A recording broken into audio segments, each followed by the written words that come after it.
Is multi-platform distribution a good idea or a bad idea? I don't even know what that means. Well, basically, it's the idea of repurposing your content in different places across the internet. And we're gonna talk about it today in my interview with Nimmin and social media expert Brian Fanzo. This is a good one. The interview you're about to see is super insightful. Buckle your safety belts, folks. It's the Business of Video podcast.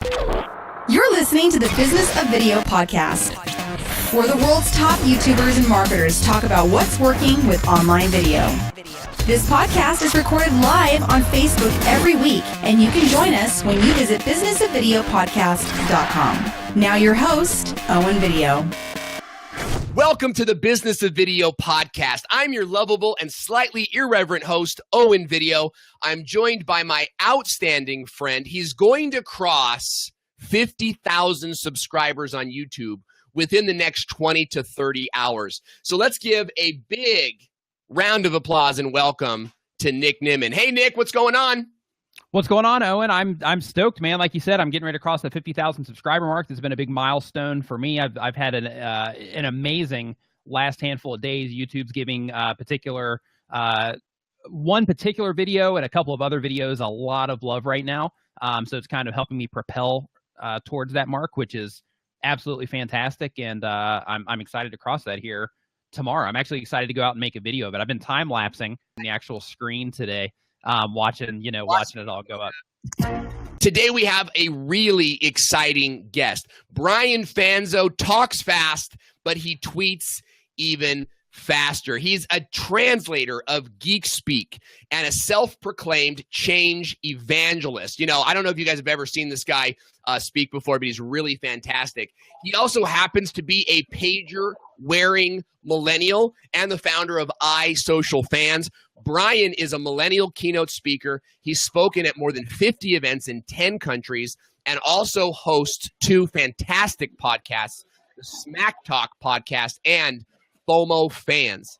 He is currently multi-streaming his podcast on 5 different platforms simultaneously. So we're excited to have him on the show. Brian, good to have you here today with us, brother.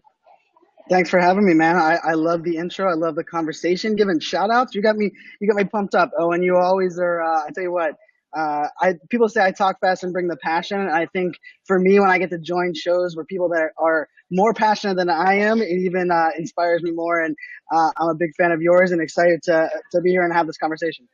Well, that's cool, man. I'm glad that you said that because when I first met you, I think we met on Meerkat, way back in the day, and that was during cancer, and I was sort of struggling like how much should I be showing people?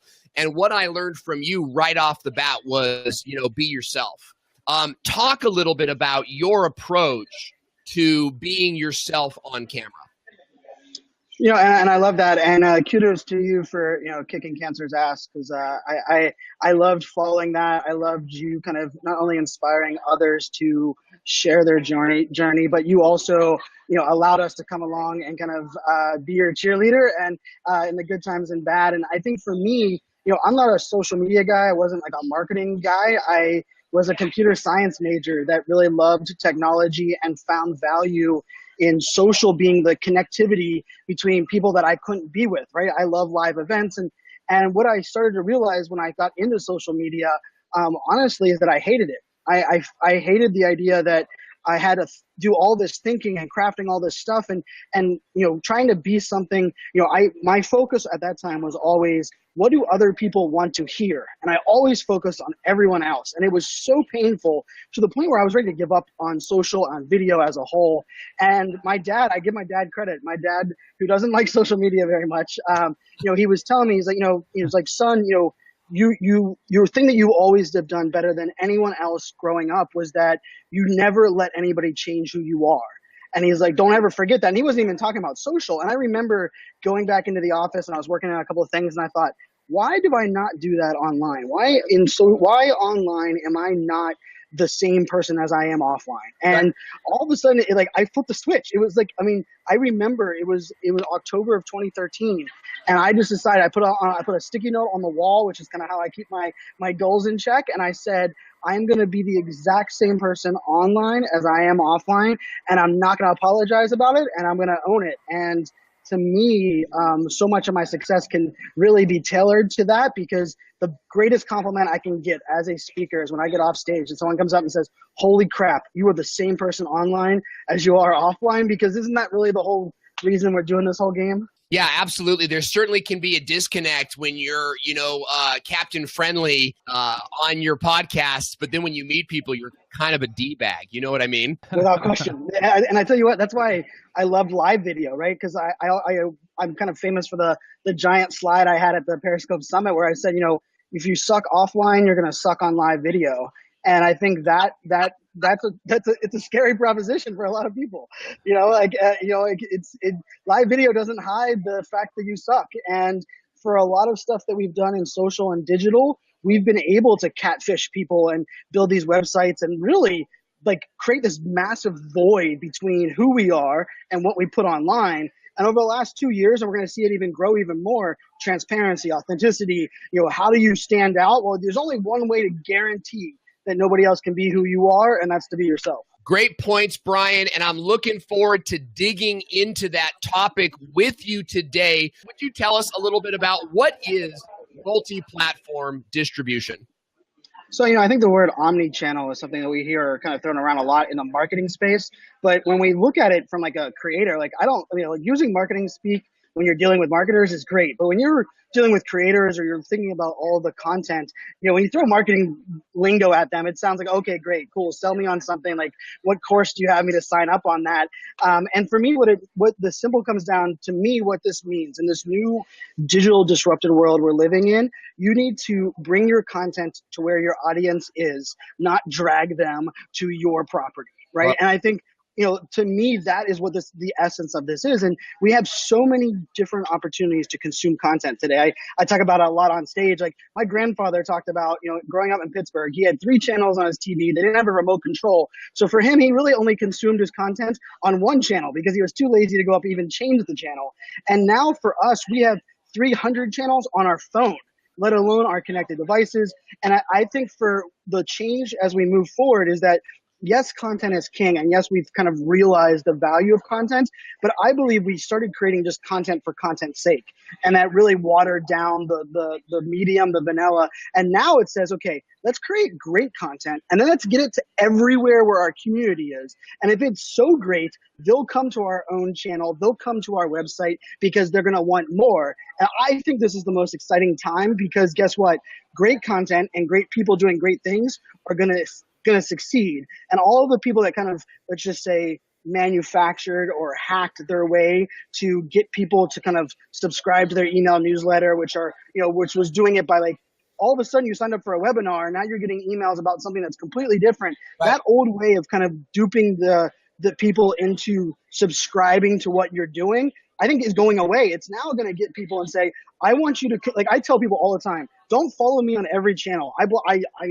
I post a lot of stuff everywhere, right? Let's face it, that's part of my game. But follow me where you prefer to consume content and do it in a way that you don't miss my content. So I don't want you to turn notifications on Snapchat and Instagram and Facebook Live and Periscope. Whichever of those is your favorite, follow me there, enjoy the content there, and I will bring it to you. And I think it's just, to me, it's a slightly different approach. I will admit there is some, I'd say, hurdles in this approach because how you measure success is now different, especially in the podcasting space where a sponsor says, how many downloads do you have? How many subscribers do you have? And for me, I had to pitch and bring sponsors onto my shows that said, hey, I'm not going to give you one piece of data from downloads on podcasts. I'm going to give you live viewers. I'm going to give you live engagement. I'm going to give you video consuming on YouTube. I'm going to give you and shares on Twitter. And all of a sudden they're like, wait a second, I'm getting all of this additional exposure. This is great. But the initial sponsors that I had that understood podcasting sponsorship, they're like, dude, you don't have high enough download numbers. And I was like, well, last time I checked, we care about total numbers of people consuming it, not just the amount of people consuming it on one individual platform. Some excellent points there, especially in the realm of getting sponsors, and talking about your total distribution. So when you talk about multi-platform distribution and uploading here and uploading there, give us some examples of how you can be doing that? How can a creator be uploading to multiple platforms at one time? Well, I can't remember if it might have been Gary Vee that said it, or he's at least the one that I remember. But he always talked about, creating the great content is the easy part. It's the next section of the work that really makes the big difference down the road. And so what I look at is I live stream my podcast live every Monday at 4 p.m. I didn't do it this past Monday because I was traveling, but majority of Mondays at 4 p.m. Eastern time, because consistency is also important, and I know that people are busy. So I add a consistent time, and then I stream it to whichever platform you want. So it goes to my website using a plugin from 23 Video. It gets distributed to some native digital channels using a product called Amp Live. And then I set up the RTMP to Facebook Live, to Periscope, and YouTube Live, right? And so during my content, during the live broadcast, 40 minutes of that content, it's going to these 5 different channels. And once the live broadcast is over, to me, this is where the fun work this is where it comes, a lot of fun, because I strip out the audio and I upload it to Libsyn, which is my podcast host, so that I can push it out to all of the traditional, audio podcasting apps like your iTunes and Google Play and iHeartRadio. And then this is where I'm like, okay, well now, how do I educate people where they're at if they didn't like the live content or they didn't see the live content? So I take, my favorite 1-minute clip of that video podcast recording and I upload it as an Instagram video. So I just clip out my favorite 1-minute clip and I upload it because Instagram allows you to do 1 minute. I then take my favorite 2-minute and 20-second segment, and because Twitter allows 140-second Twitter videos, I upload that as a Twitter video, and I post a Twitter video, and I say, hey, here's my favorite clip of the podcast. If you want to watch it, it's live in iTunes. Go ahead and download it there, or check out on one of the live broadcasts. And then I even have started doing a couple other things where I'm taking Snapchat and doing Snapchat behind the scene clips, because for me it's I don't really have to go there, because if I go to every channel and say subscribe to my podcast, FomoFanz, they're going to say, okay, well, if they're a fan of mine, yes, they're going to do it. But there's a majority of my audience going to say, why? What is it going to impact for me? And then the bigger question is going to be, why do I need to listen to your podcast? I can consume stuff everywhere else. And so rather than telling people what to do, I try to inspire them by showing them why they should be doing it, by giving them those pieces of content. And it sounds confusing, right? It sounds crazy. And I even take it a step further, right? I take my 5 favorite clips of the month and I put them into a slide share. So each one gets an individual slide inside of a slide share, because if an audience is following me on LinkedIn and they like to consume podcasts, which I've actually found LinkedIn being a massive driver for my podcast subscriptions, which I would have never imagined in a million years. But if that's where they engage and they don't follow me on Twitter, they don't like Instagram, by doing that, it answers the why question. And it's amazing for me. To me, my favorite kind of result of this is people come to me and say, Brian, I need more. I need more of you. Where do I get more? And it's the opposite of the traditional marketing of like, follow me, subscribe. And the honest truth is, it didn't work for me. I struggled building a YouTube channel. I still struggle building a YouTube channel, because my approach, the way that I deliver content, my approach just even to who I am, is I love doing what I do, and I want to give it away. I want to get you there, and I don't want to disrupt your life. It's why I don't even like the phone call. I don't like calling people on the phone. I would rather send you a text or an email, because it doesn't disrupt your life. And I think by kind of spreading the content out, I take one 40-minute interview that I do, one 40-minute podcast recording, and I turn it into 8 to 10 pieces of content that give me content to distribute for an entire week. And if you think about it, how amazing is that it's only 40 minutes worth of content creation work, per se, and then I'm getting it out there to the masses. And I think not only is I've kind of worked it into a workflow that allows me to be more productive, but it also allows me to focus on making that 40 minutes the best possible 40 minutes it can be, rather than spreading myself out thin, which is definitely something I've struggled with. So did you say it takes about 40 minutes in post-production? So you finish a podcast and you spend about 40 minutes repurposing that for different platforms. Was that correct? That's correct. So yeah, it's about a 40-minute, and it really depends on, let's face it, how good the podcast is and how long that, if I don't say that very many smart things, like it's a little harder to find that 1-minute clip or the 2-minute and 20-minute segment. But yeah, 40 minute. And you know what? I used to give myself an hour. and this is how I work. Everybody works differently, but I set up a little clock on my computer. And if I'm creating a graphic for, let's say, a blog post, I give myself 8 minutes and I put the clock and I go on Canva and I start creating it. And because what I found was if I gave myself as much time as I could, I would spend 20 minutes and no one would know the difference of all these little minor tweaks, right? And so for me, I started to like really hone in that time. So at that 40-minute mark, I really worked to like, okay, shut this down. This is enough, extra amplification. And yeah, the 40 minutes has been, and you can't beat that. Record a podcast to say an hour. I'm spending, less than 2 hours total getting all of those extra pieces of content. It's also distributing it on all these different channels. And it's a fun kind of system to put out there because I don't really have to do much much promotion of my show the next 5 or 6 days because I have all that content kind of working for me rather than feeling I have to really push hard throughout the week to get people to show back up the following week. Makes sense. So I love that you have a disciplined workflow.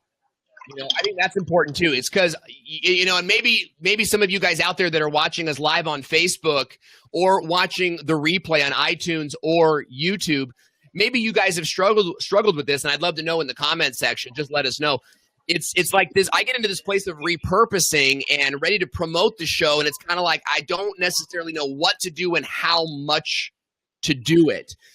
Do you have, and it sounds like you have a pretty well-organized process, do you have sort of like this idea in your mind of you're going to take one podcast and you're going to put how many of those clips onto Instagram? Just one? How many of those clips onto Snapchat? And you do one show a week or 2 shows a week. Is it one of each show? Tell us a little bit about how you know how much to upload after your show is over. Well, the coolest part about this is I can't give you an answer that's direct other than the sense because let's face it, everybody's community is different. And, you guys were talking kind of even pre-show about YouTube. And I think you don't know how much is too much until you push the limit. Right. And then all of a sudden you realize, like, oh, I'm losing subscribers or people are telling me that this is too much. And you won't know, you have to almost train your audience. Like for me, my audience on Snapchat and Instagram stories, they love and engage on 40 snaps a day, right? But whenever I'm talking to other people, if your audience isn't used to, watching you for that amount of time, or you haven't kind of built them up in that workflow, it'll scare the heck out of them. I tweet 50 to 100 times a day. Like if you're following me, you've kind of realized that's how much I post on the Twitter. But for the average person, I say 8 to 10 times, right? And for me, that's the idea. For me, it comes into training your audience, but also kind of testing it out. Some podcast episodes, I'll drop a video and then I'll do a GIF, kind of later on in the week. Or one of my favorite things to do is I like testing little like trial things on platforms like Instagram stories or like Snapchat, where I'll tell people like, did you hear my thoughts on my 3 T's and it's trust, training, and tools? And I'll put it out there and I'll ask people like, what are your thoughts on that? And if it drives a bunch of engagement, guess what I'm going to do tomorrow? I'm going to take my 3 T's segment from my previous podcast and I'm going to post it on Instagram. I'm going to add it as a YouTube video because it's almost like I'm like kind of seeding it out there first. But as far as the workflow goes, I have a Google Doc. As soon as every podcast episode gets an individual Google Doc, and on the Google Doc, it has a checklist on the bottom. It's just simply like, these are the 8 platforms that I'm going to put stuff on.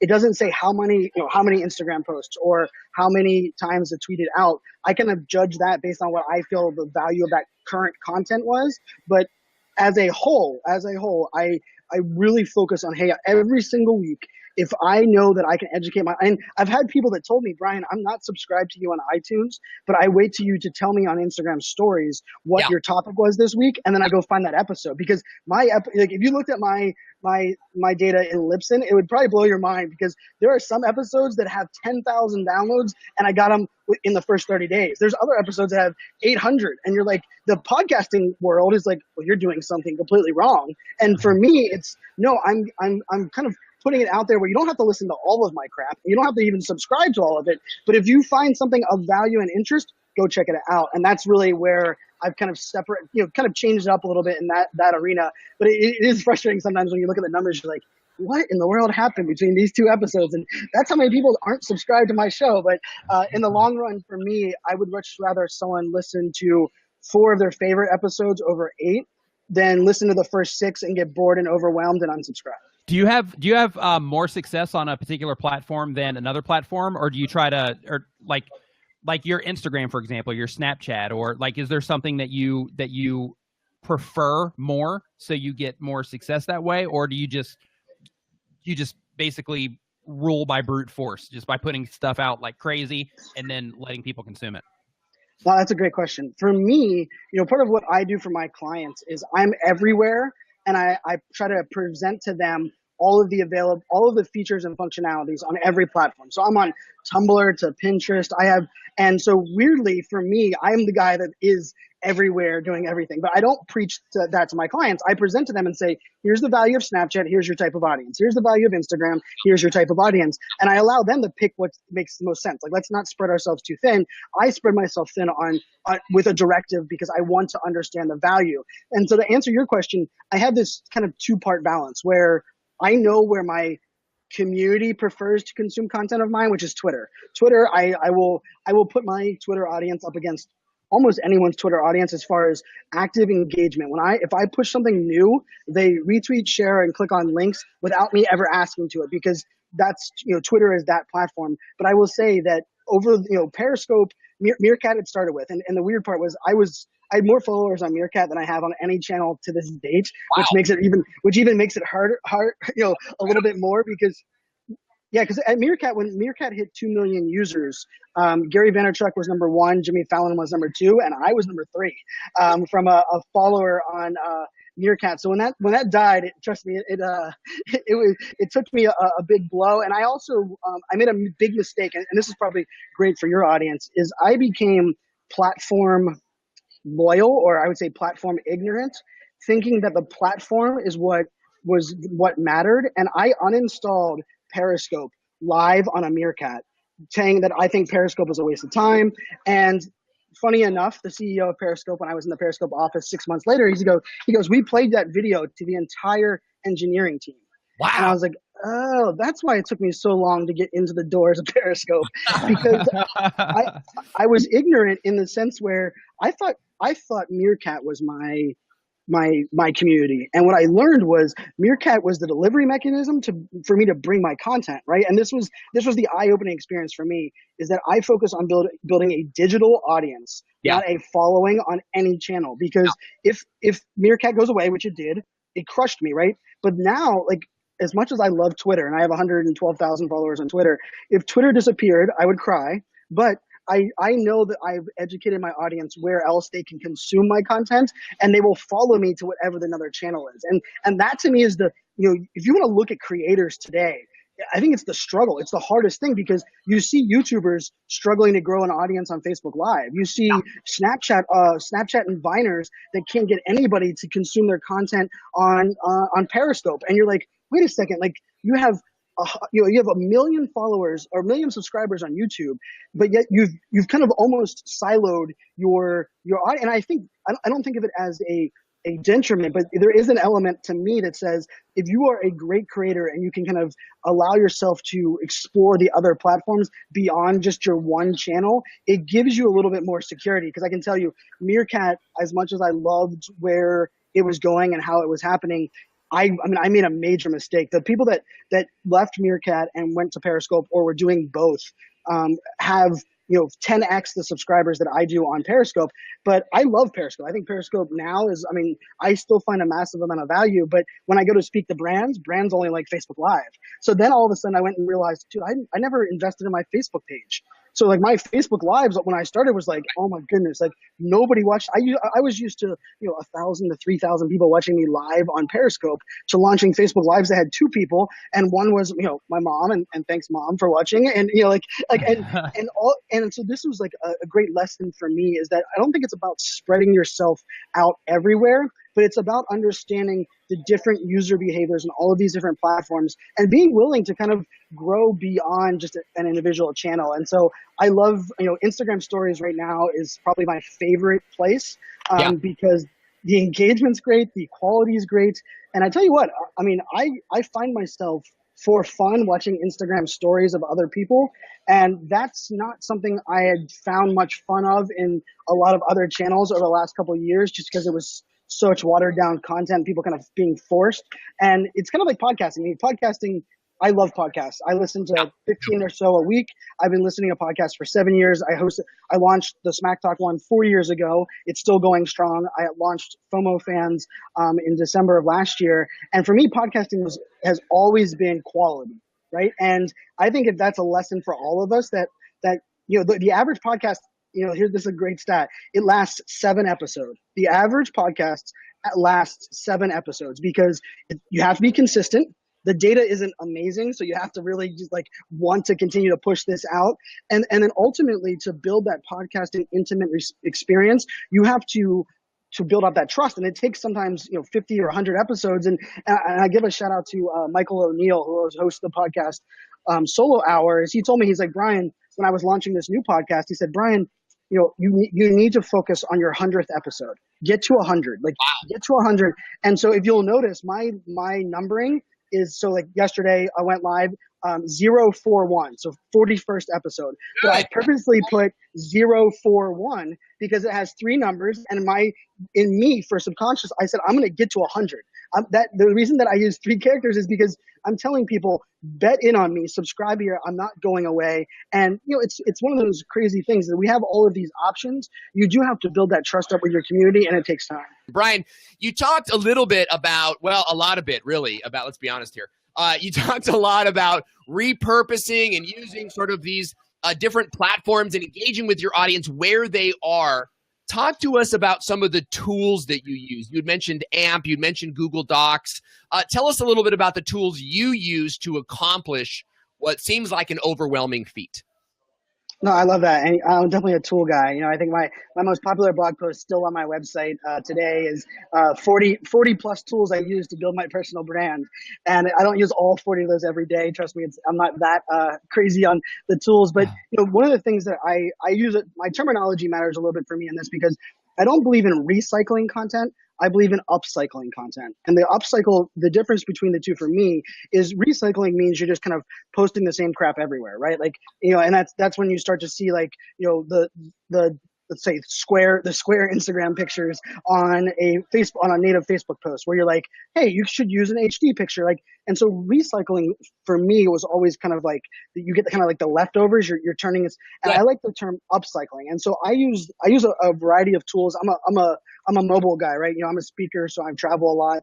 I like a lot of Apple iPhone apps as far as kind of how do I manage things. Of course, from a collaboration perspective, Slack is the tool that I truly love. I love Google Docs, so I like Google Docs, Google Spreadsheets, Google Slides for easy collaboration across that side. And then I really focus on what tool. So I like to test out a lot of tools, but for what goes into my arsenal is a pretty simple method. It's keep it simple, stupid.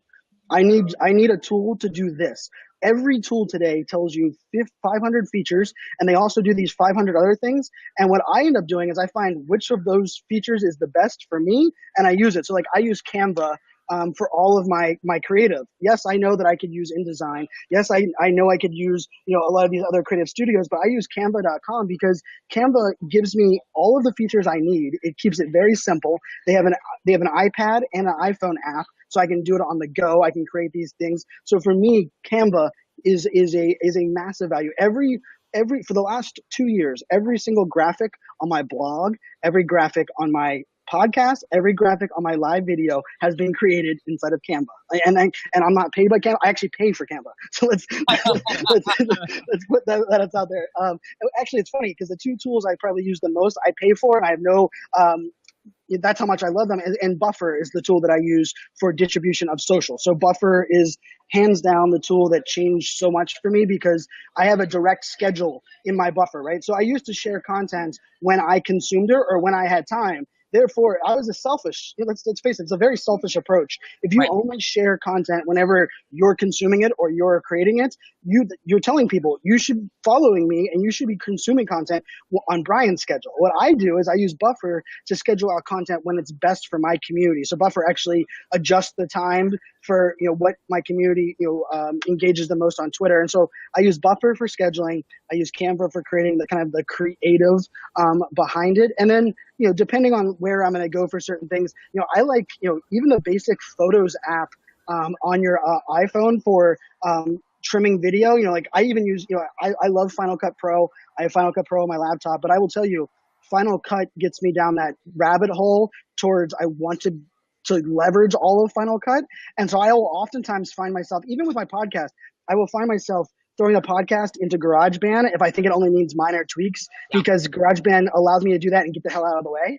Just like with video, sometimes I'll throw it into iMovie because iMovie's functionality gives me the 2 or 3 things I need, and it won't get me into this I've found myself 4 hours down and going, why am I 4 hours into this creative process? And I realize it's because of the tool I used, right? And so I kind of like the full gamut of tools. I'm a big fan of the Adobe suites as well. So any of the tools that Adobe kind of has, I have the Adobe Creative Cloud. So, being able to, I would say without question, the mobile aspect is the most important to me, just because that's kind of just how I live. And if I can't see my content, edit my content, and have somewhat of a similar experience with the tool on a mobile device, I probably am not going to use it. I think that getting lost in the tool is like a huge, real thing. If there's too many options, next thing you know, you're adding text effects and you're adding animation, and really you went in there to add your name to the video. Yeah, right. It's like, well, let me just add a couple of pans here. This part's a little bit dull. Let me just kind of zoom in on it just a little bit. Next thing you know, 2 extra hours have went by. Yeah. And what's the funny about that is, like, on my Instagram. So if you go to my Instagram, I like to use a lot of like the prism, like the changes in the design. And it's funny because people all, they love those pictures. It adds the different colors and whitewash and all these things. And they'll always ask, like, Brian, what are you using? What tool are you using? And I said, this is the funny part. I upload it into Snapchat, and I use the 6 different features that Snapchat has it, and then I download it back down and I put it on Instagram. And I was like. And then I figured out that Facebook Stories, which Facebook Stories, for most people don't even realize that exists unless you're a marketer. But the Facebook Stories filter options are amazing. I will tell you, a majority of my story content that goes into Instagram, I put into Facebook Stories first, and I use the effects feature inside of Facebook Stories because it gives you all of this like really cool like one-click filtering, and then I download it and upload it to Instagram, right? And so for me, it's not about finding the coolest tool or the tool that everyone. It's the tool that gets to the point that allows me to get the result. Because the thing that I haven't really mentioned this yet, but like. Every slide that I do, every time I'm pitching a brand, there's one slide that I have, the very first slide. It's the same slide every time. And I tell every brand, you have to embrace these 2 features, these 2 concepts to work with me. And it's the same here on this thing. And it's simple 2 features. Perfection is a fairy tale, and control is an illusion. If you are seeking perfection, you will never execute. And if you believe you can control your message, control your brand, control the end results, control anything, you're selling yourself a bunch of lies. And so for me, I don't think about perfection. I think about it getting it to a quality that I am comfortable with and that I've kind of taught my audience to. And there's an amazing piece of that because I don't have to compare myself to anyone else. All I have done is I've trained my audience to expect this level of quality. Therefore, they don't complain about it not being as great as Owen's video. I mean, like, I love your content, Owen. I'm a big fan of yours, and I love the green screen effects. And I have a green screen, and I've tried a lot of that. And what I've realized for me was that's not where my talent lies, as well as I've kind of built my audience to be okay with some of the things a step down from some of the quality that great video producers like yourself or Amy's Fantastic put out there. And when you become okay with that as a creator, it's the most freeing experience because I'm not trying to compete with them. I'm trying to provide the value that my audience comes to expect. And it's a fun, freeing experience when you can find a tool that allows you to do what you want to do and not try to be perfect or control the end result. Great points all the way around, especially nailing it. Especially the point you made about my content looking great. Well, I tell you what, for the amount you're paying me to say that, I will say it again. Yeah. This show brought to you by Brian Fanzo. Have you even noticed the tool inside your iPhone photos? I forget what it's called. I'm looking it up right now, but you can actually click on a photo, and then there's like a little markup. Is it markup? Markup. Yeah, you can actually do like sketch type of animations and drawings just in your native iPhone app. And wait till you see, so I'm beta testing iOS 11 on my iPad Pro, and the functionality that they're putting into the Photos app in iOS 11 takes it 3 steps further. You can do the blur effect to a background Oh, with 2 clicks on oh, the. Oh yeah, it's beautiful. I tell you what, iOS 11. There's lots of iOS 11 on the iPad Pro is probably the greatest iOS update I've ever seen, and I've been the original iPhone user, original iPad user. But you're right. That's what I mean. Like using that, like the markup there on your thing. I'm slightly addicted to Bitmojis, and by slightly addicted, I guess I probably should admit I'm like massively addicted. It's on every slide that I present on. But like Bitmoji allow me to personalize things a little bit without it being my name. So like weirdly enough, like it became a symbol that people attached to my kind of content and sharing of my content. And it was unique. And tell you what, the best part was it's so easy. Like I upload it, I add the Bitmoji on there, and I post, right? Like the simplifying the end production process to me has been the key, because there's no way I would be able to do the business I do. I'm a dad of 3 girls. I travel a lot. I love to consume content. I host 2 podcasts. I would not be able to do all of that if I did not have this kind of. I've kind of shrunk the barrier to entry, as well as kind of minimize all of the things that I have to do. my last question for you is on that multi-platform streaming. You mentioned you using a program to broadcast to 5 different platforms at once. How are you managing eye contact and multiple comments coming in at 1,000 miles an hour while you're trying to manage your switching and you're trying to manage, Wirecast is not firing to YouTube and what is your process like for managing all of that live? It's my greatest ability, I would say, that I haven't figured out how to monetize, but I can multitask. I can multitask like a boss. And for everyone that believes like multitasking is impossible, I recommend them to come sit with me for a day. Like I will challenge you every minute of it. And here's the thing though, it took me forever to learn. And it started oddly enough on Google Hangouts. I ran 2 Google Hangout Twitter shows for almost 2+ years. And every single Twitter show, I would interview someone for an hour. I was the host. I would interview them for an hour. I would watch the Twitter feed as well as the live comments. I would have to listen to the person that I was interviewing and have to ask them questions. I was replying to tweets. I was retweeting tweets. And so I believe it comes down to kind of setting up the system. And so I do use Wirecast. Wirecast is the tool that I use. I shared Owen via Facebook Messenger the other day, my settings, because I'm definitely a hacker and a geek more so than anything else. I have a computer science degree. So I found a way to use Wirecast settings without using their defaults to kind of get around some of the things that Facebook Live presents or that prevents. But I also am one, like you're using Be Live right now. I love the Be Live technology.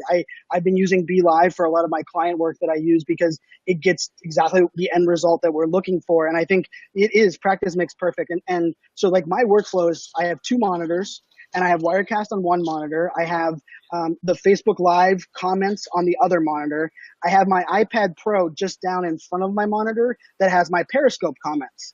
And I will tell you, whenever I'm doing an interview, we also bring on a community manager. And the community manager, what she does is we have a tab with our Google Doc open. And any comment that comes in live, she just adds the question to the Google Doc.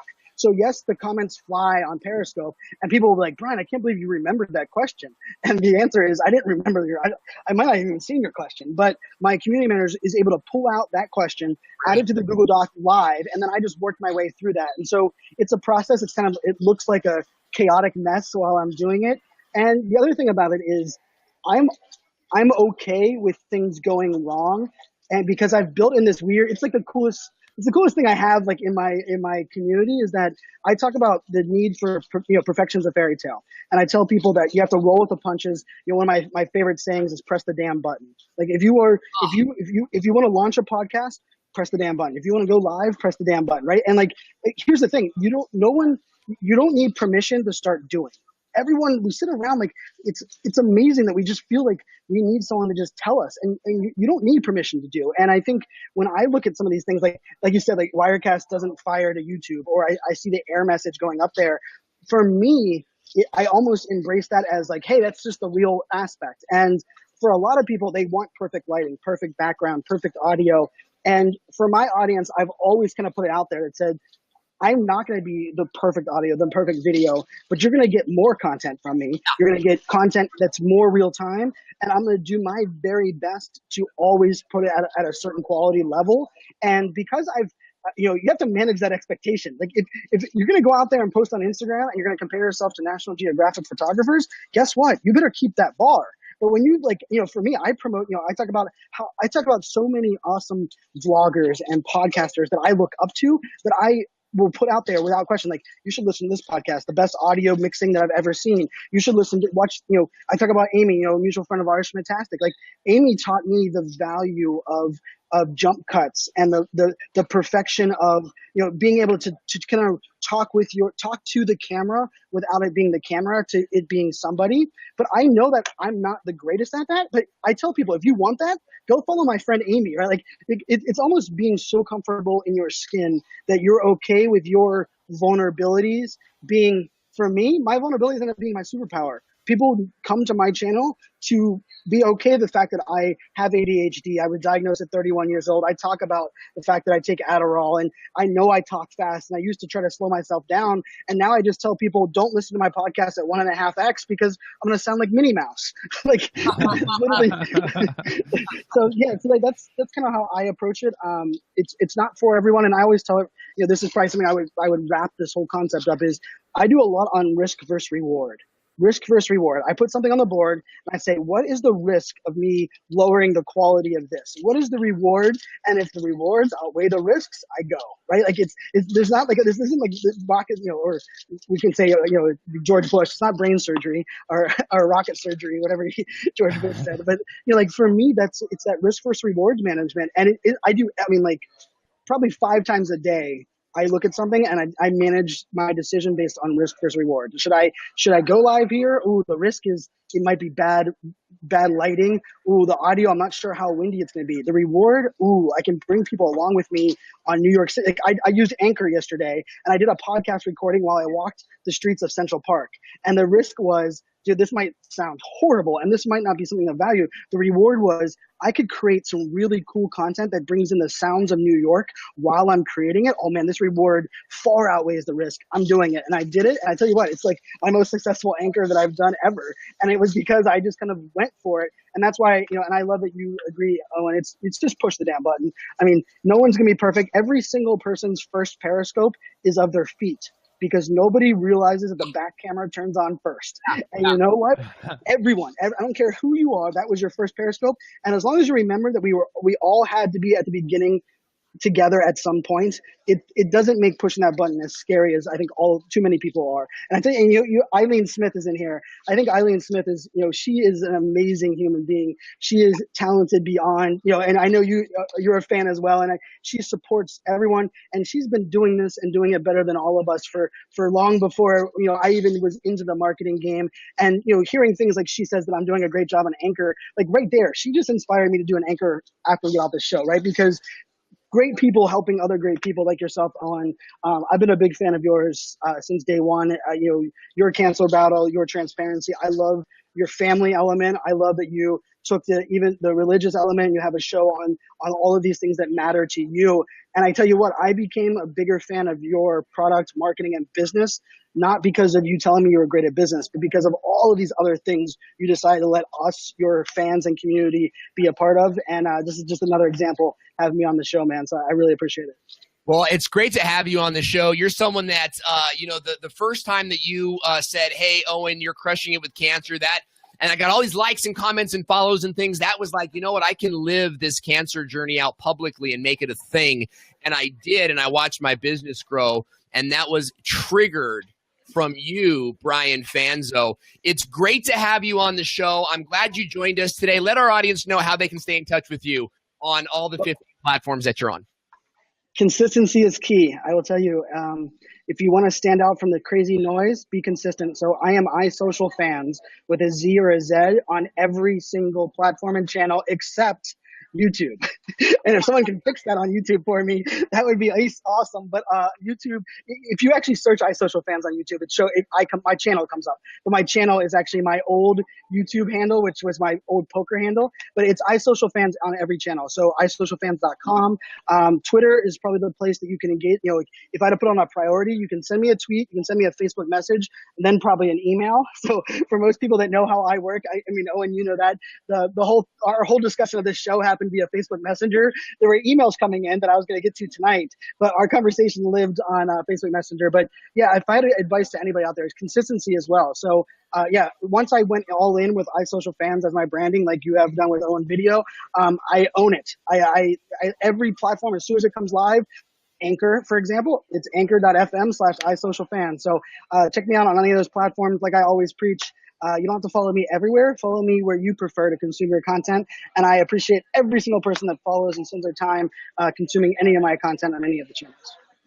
That is awesome. Brian, thank you so much for being on the show today. Nick, great to have you, buddy. We're so glad that you guys could join us today. If you want to join us live, go to thebusinessofvideopodcast.com, sign up for the newsletter, and you'll get an alert each time we go live. Until next time, keep marketing. It's your only hope. Thank you for listening to the Business of Video podcast. If you like the show, give us a review on iTunes or share this episode on social media now. Join us next time on Facebook Live. Just visit businessofvideopodcast.com and subscribe to the newsletter updates. This podcast is brought to you by Tuber Tools and BizTubeAcademy.com.